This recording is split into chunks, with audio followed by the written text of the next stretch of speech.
Maseret Avodazara, traité Avodazara, Dafkav Gimel, feuille numéro 23, tout en haut de la page. Ravina Amar, Ravina a dit Lokashia.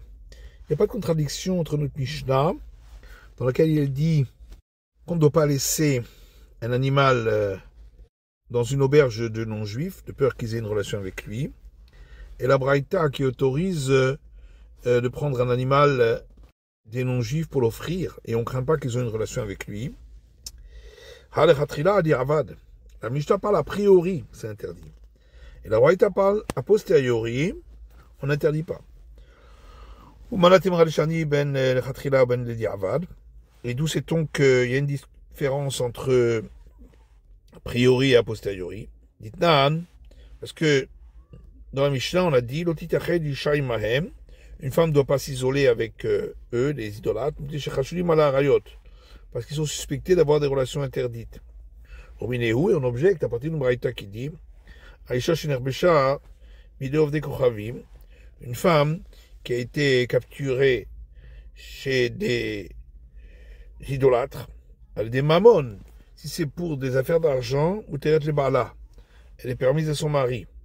Elle est des nefashot, mais si c'est parce que elle était passible de mort, asura le bala, elle est interdite à son mari, on craint qu'ils ont eu une relation avec elle. Et dans la Shmarmina, donc on voit bien qu'on fait une différence entre a priori, où c'est interdit dans tous les cas de s'isoler avec eux, et a posteriori, où on n'interdit pas, sauf dans des cas tout à fait particuliers. Mimai, la Gemara dit d'où sait-on que c'est ça l'explication? Dilma, peut-être on pourrait dire que même a posteriori, il n'y aurait pas d'autorisation. Et ici pour la captive, pourquoi on a autorisé quand c'est pour les affaires d'argent? Parce qu'il craint que s'il a une relation avec elle, il va perdre son argent. La preuve, c'est que la suite dit que si c'est pour condamnation à mort, elle est interdite à son mari. Mais tout l'homme idée, donc on n'a plus de possibilité d'apporter une preuve à cela de cette braïta. Rabbi Pedat Amar, Rabbi Pedat donne notre réponse. Et il dit le caché, il n'y a pas de contradiction entre la Mishnah et la braïta. Rabbi Eliezer, Harabanan. Un enseignement c'est celui de Rabbi Eliezer, l'autre c'est celui des sages. Parce qu'il y a une Mishnah qui dit Gabeparat Ratat, concernant la vache rousse qui est utilisée pour la purification. Rabbi Eliezer Omer Enani Kahat Min Rav de Kochavim. Rabbi Eliezer dit on ne peut pas l'acheter chez des non-juifs. Vachachamim Matirim, et les sages autorisent. Maïla Be'aka Miflige, n'est-ce pas que la discussion est la suivante? Des Rabbi Eliezer, ça va racher en Nirvira. Rabbi Eliezer pense qu'on craint qu'ils ont une relation avec elle. Rabbanan Savré le racher en Nirvira. Et les sages disent qu'on ne craint pas cela. Donc on voit bien qu'il y a une discussion. La Gemara dit Mima, et qui te dit que c'est ça la discussion? Peut-être que tout le monde est d'accord que, a posteriori, on ne craint pas qu'il y ait une relation. Et ici, la raison de Rabbi Eliezer, c'est parce que ça suit l'enseignement de Rabbi Uda au nom de Rav. Rabbi Uda du nom de Rav, s'il a posé sur la vache rousse un tas de sacs, il l'a rendu impropre pour la purification ou barigla, et pour la génisse dont on tranche la nuque, Hachetim Shorba, que si elle a tiré ces éléments. Marsava Hashinan, Marsava lo Hashinan. Et donc là-dessus, sur ce problème-là, savoir est-ce qu'il a posé quelque chose dessus, l'un pense qu'on craint que ça ait eu lieu, et l'autre pense qu'on ne craint pas. Tu ne peux pas dire ainsi. Parce que pour un petit gain, il ne va pas perdre une grande somme de cette vache rousse qu'il peut vendre très cher pour la purification. Alors ici aussi, concernant avoir une relation avec elle, on pourrait aussi dire, pour un petit profit, il ne va pas perdre tellement d'argent. La Gemara dit, Là-bas, il a son mauvais penchant qui le pousse à cela. Peut-être, on pourrait dire que d'après tout le monde, on ne craint pas qu'il y ait une relation.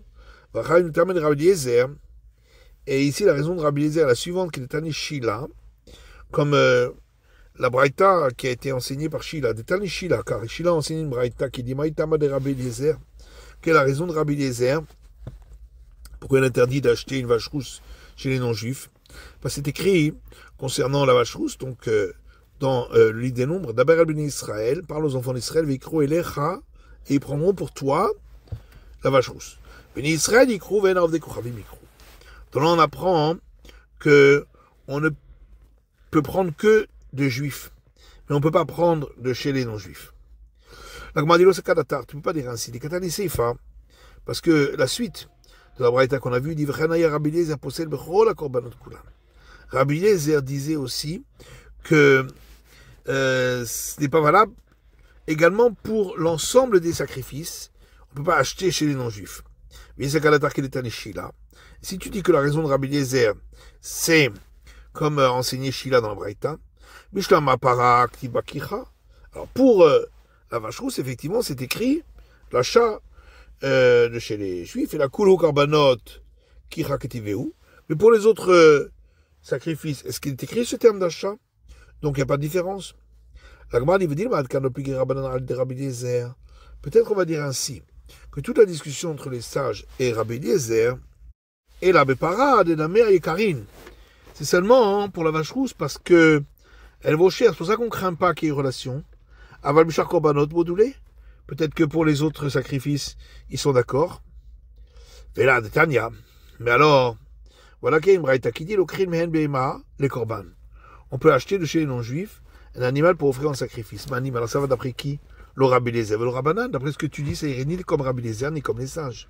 Verotania be'edia. En plus, il y a une braïta explicite qui dit Maï, oti voulait havohi le Rabbi Eliezer.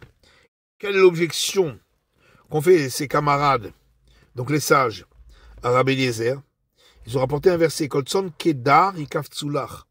Tout le petit bétail de Kedar, qui est un endroit d'idolâtre, ils rassembleront pour toi. Ya'alou al Ratson Mizbechi. Ils monteront pour être agréés sur mon autel. Donc on voit bien qu'ils ont posé la question à partir des autres sacrifices et que la discussion est également sur les autres sacrifices et pas seulement sur la vache rousse. Et la Gemara dit Alkan obligé et la Bechashasha. Alors toute la discussion, c'est donc uniquement concernant est-ce qu'on craint qu'il y ait une relation ou pas. Par contre, si c'est sûr qu'il y a une relation avec la vache, pas ça. Elle est impropre pour la purification. Je parle là de Parakochemizbeachi. C'est donc une preuve que la vache rousse est considérée comme sanctifiée pour l'autel. Dès car si elle est considérée comme sanctifiée pour l'intendance du temple, Mimifsela Barevia, est-ce que le fait d'avoir une relation avec un être humain la rendrait impropre? La Gemara dit, j'en ai pas. Non, c'est différent pour la vache rousse, de Khatat Karriera Chavana, car la Torah a employé à son sujet le terme d'expiatoire. C'est pourquoi on lui donne les règles des sacrifices. Mais alors à ce moment-là, elle devrait être impropre si elle est née par césarienne, comme un sacrifice. Et si tu vas me dire, effectivement, à la matin, pourquoi il y a une braïta alors il dit Shabiyotse Dofen, Pesula, si on l'a sanctifiée alors qu'elle était née par césarienne, elle n'est pas apte à la purification. Rabbi Shimon marchir. Et Rabbi Shimon dit qu'elle est apte. Or, si on considère qu'elle est comme les sacrifices, pourquoi Rabbi Shimon dit qu'elle est apte? Vérité, Rabbi Shimon est amé d'Amaritse Dofen Vlad Maraliahu. Si tu vas dire, Rabbi Shimon suit son opinion, c'est que lui pense que même s'il est né par césarienne, c'est considéré comme une naissance normale. Et donc même pour les sacrifices, ce serait valable. Rabbi Yochanan dit, Modaï Rabbi Shimon yen kodashim chez non kadosh. Rabbi Shimon est d'accord concernant les animaux sanctifiés, que c'est pas sanctifié. Et la Janipara, oui, le Moum Poselba. Seulement, c'est différent pour la vache rousse, étant donné que un défaut la rend impropre. C'est pourquoi, Devar Erva, si elle a une relation avec un humain, vers Avodazara, ou si elle a servi pour l'idolâtrie, Nami Poselba. Également, ça la rend impropre. Dirtiv, car il est écrit au sujet des sacrifices qui moshchatam bahem, mumbam, parce que ils ont eux une dépréciation, un défaut qu'ils ont eux. Vetana de Rabbi Ishmael, et il y a une braïta de la maison d'études de Rabbi Ishmael qui dit comme comme chez Nema Hashrata. Chaque fois qu'on parle ici de dépréciation et Nola Devar Erva, il s'agit toujours de problèmes de mœurs, Vervodazara ou d'idolâtrie. Devar Erva, problème de mœurs, dire-t-il, parce qu'il est écrit Kishrit Kol Basar et Darko. Car toute chair a déprécié son chemin à l'arrêt sur la terre et il s'agissait des relations de la chair. Vervodazara, et pour l'idolâtrie, il est écrit Pentashritun Varasten Lachem Pesel. De peur que vous dépréciez et vous ferez pour vous une idole. Et donc pour la vache rousse également, étant donné que un défaut la rend impropre, également s'il y a une relation où si elle a servi pour l'idolâtrie, ça la rend impropre. Koufa, on reprend l'enseignement qu'on a vu. Tané Shila. Shila enseigne dans une braïta, Maïtama de Rabbi Eliezer, quelle est la raison de l'opinion de Rabbi Eliezer, parce qu'il est écrit d'Aber el Beni Israël, parle aux enfants d'Israël, veikrou, et ils prendront. Beni Israël, ikrou, ve'enov de kochavim ikrou. De là, on apprend qu'on prend seulement des enfants d'Israël et pas des idolâtres. Et là, Me'ata d'Aber el Beni Israël, veikrou, litrouma.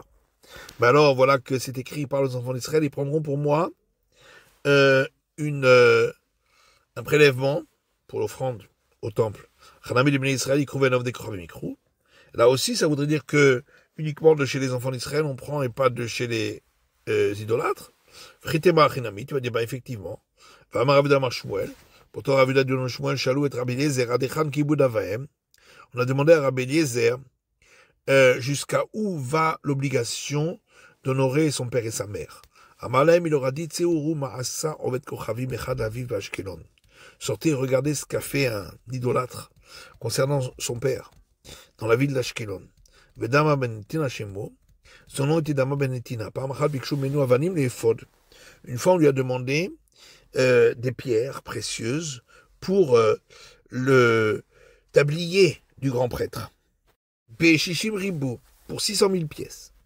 Sachar de paiement. Avkana Matni Bishponim Ribou. Et Ravkana, lui, enseigne en Braïta pour 80 000 pièces.